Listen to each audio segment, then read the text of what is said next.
여러분, 중국에서 충격적인 2차 재해 소식이 나왔습니다. 광시성 홍저우의 한 뱀 사육장이 10호 태풍 마이삭이 남긴 폭우와 홍수에 휩쓸리면서 코브라와 함께 중국 남부에서 흔한 무독성 대형 뱀인 동양쥐뱀 등 약 800마리에서 900마리의 뱀이 탈출한 것으로 알려졌습니다. 현지 관계자는 이 지역의 뱀 사육 농가가 수백 곳에 이르고 평소에는 촘촘한 그물 구조 때문에 뱀이 쉽게 빠져나가기 어렵다고 설명했습니다.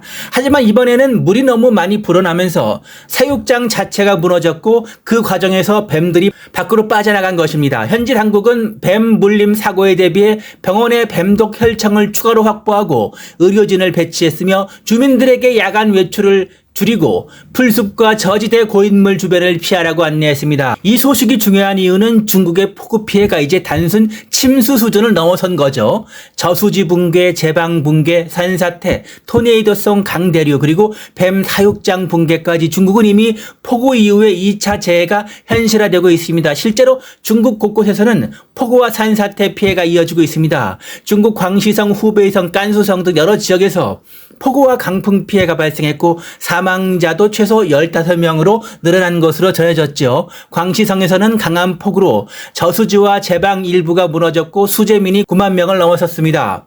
후베이 동부에서는 뇌우와 강풍 일부 지역에 토네이도성 강대류 피해가 발생했습니다.甘肃성에서는 산사태로 수십 명이 매몰되는 사고가 전해졌고요. 그러니까 중국의 폭우는 남부에만 머무는 것이 아닙니다. 광시성과 광둥성, 하이난성 같은 남부 지역뿐 아니라 라오닝성과 텐진, 허베이성, 산둥성, 베이징 동남부까지 비구름이 확대되고 있습니다. 왜 이렇게 중국 남부와 북부에서 동시에 강한 비와 강대류가 자주 발생할까요? 중국 기상 분석에 따르면 중국 남부 지역은 10호 태풍 마이삭의 잔류 저기압과 계절풍 수증기가 겹쳐 있습니다.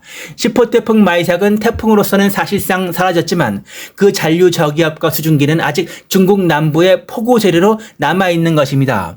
반면 북부 지역은 구조가 다릅니다. 중국 북부 지역에서는 냉화 시스템, 그러니까 차가운 저기압성 흐름이 머물면서 찬 공기를 계속 내려보내고 있습니다. 여기에 북태평양 고기압 가장자리에서 올라오는 따뜻하고 습한 공기가 부딪히면서 차고 건조한 공기와 덥고 습한 공기가 강하게 충돌하고 있습니다. 이렇게 되면은 짧은 시간에 강한 비, 뇌우 대풍, 우박, 토네이도성 강대류가 발생하기 쉬운 환경이 만들어집니다. 그러니까 중국은 이미 9호 태풍 바비가 오기 전부터 위험한 대기 조건을 갖추고 있죠. 남부에는 10호 태풍 마이삭의 잔류 저기압과 계절풍 수증기, 북부에는 냉화와 찬 공기, 그리고 이제 동쪽에서는 9호 태풍 바비의 수증기까지 접근할 수 있습니다. 이제 9호 태풍 바비를 살펴보도록 하겠습니다. 기존에 함께 보이던 10호 태풍 마이삭은 더 이상 독립된 태풍 형태로 보기 어렵습니다. 현재 핵심은 9호 태풍 바비입니다. 미 해군 합동태풍경보센터 JTWC 최신 경보를 보면 바비는 어제까지는 슈퍼태풍으로 분석될 정도로 강했지만 7월 9일 오늘 목요일 최신 경보에서는 TY, 그러니까 태풍 등급으로 내려왔습니다. 하지만 약해졌다고 안심할 수준은 아닙니다. JTWC 기준으로 7월 9일 목요일 현재 바비의 최대 풍속은 110노트, 돌풍은 135노트입니다. 초속으로 바꾸면 최대 풍속은 약 56에서 초속 약 57m, 돌풍은 약 초속 69m 수준입니다. 여전히 매우 강한 태풍이죠. JTWC 경로를 보면 9호 태풍 바비는 대만 동쪽 해상에서 북서진한 뒤 대만 북부 또는 북동쪽 부근을 지나 중국 동부 내륙으로 들어가는 흐름입니다. 이후 저장, 안후이, 장수, 산둥 쪽으로 북상하면서 중국 내륙에서 점차 약화되는 시나리오입니다. 그러니까 최신 JTWC 기준으로 보면 바비는 한국으로 직접 올라오는 경로라기보다 대만 북부 부근을 지나 중국 동부로 들어가는 흐름이 더 뚜렷합니다. 이제 윈디의 ECMWF 시뮬레이션을 보면은 7월 9일 오늘 9일 목요일 윈디 ECMWF 시뮬레이션은 어제와 또 다르죠. 어제는 바비의 내륙 경로가 후베이와 장강 중류, 산샤댐 수계 쪽으로 가까워졌는데 오늘 시뮬레이션은 9호 태풍 바비가 대만 북쪽을 지나서 중국 동부 연안과 중국 내륙 동쪽 라인을 따라 북상하는 흐름이 더 강해졌습니다. 그러니까 오늘 목요일에 9호 태풍 바비의 시뮬레이션은 산샤댐 완전 직격 가능성은 낮아졌고 하지만 중국 동부, 장강, 하류, 저장, 안후이, 장수, 산둥성 방향의 폭우 위험이 더 뚜렷해졌죠.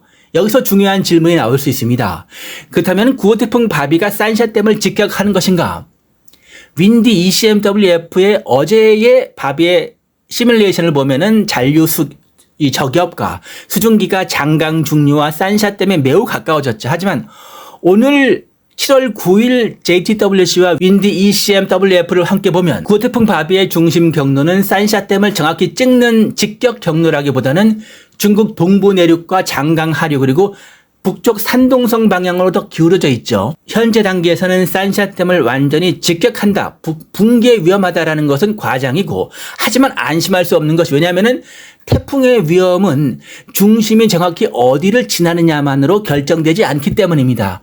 구호태풍 바비가 중국 동부 내륙으로 들어가면은 바람은 점차 약해질 수 있습니다. 하지만 비구름과 수증기는 남습니다. 이 수증기가 이미 불안정한 중국 강수대와 연결되면 장강 중하류와 중국 동부 내륙의 비부담은 커지죠. 중국은 이미 폭우와 산사태, 저수지 붕괴, 뱀 사육장 붕괴 같은 2차 재해가 발생한 상태입니다. 이런 상황에서 바비의 수증기까지 합류한다면 중국 장강수계의 유입량과 방류 부담은 계속 감시해야 합니다. 그러니까 산샤댐 직격보다는 장강수계의 부담, 중국 동부 폭우와 2차 재해가 핵심이죠. 구호태풍 바비가 공급하는 수증기가 기존 폭우대와 연결되는지가 가장 중요합니다. 이번에는 한국입니다. 오늘 7월 9일 윈디 ECMWF와 JTWC 흐름을 보면은 바비의 한국 직접 위험 반원은 어제보다 수요일보다 더 멀어졌죠.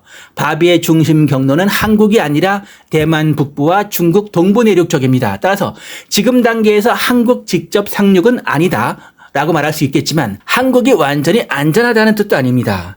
한국은 태풍의 중심이 직접 오지 않아도 영향은 받을 수 있습니다. 어제 말씀드렸듯이 PRE, 프레데세서 레인 이벤트, 태풍 전면 호우, 태풍 전면 원격 호우 또는 태풍 선행 강수가 한국에 영향을 줄 수 있기 때문입니다.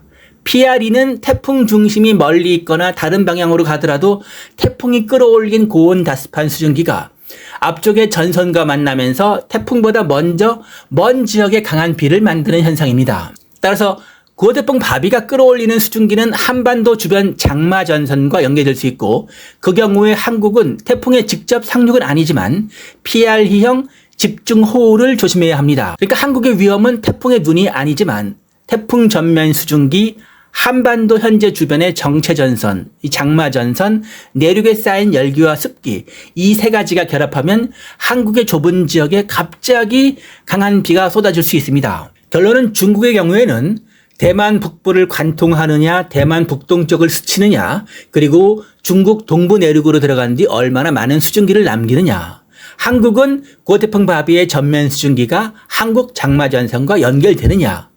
지금은 중국의 폭우 피해와 2차 재해, 구호태풍 바비의 중국 동부 진입, 장강수계 부담 그리고 한국 PRE 가능성이 동시에 걸린 복합 재난 시나리오입니다. 시청해 주셔서 진심으로 감사드리겠습니다. 구독과 좋아요, 알림 설정을 꼭 부탁드리겠습니다.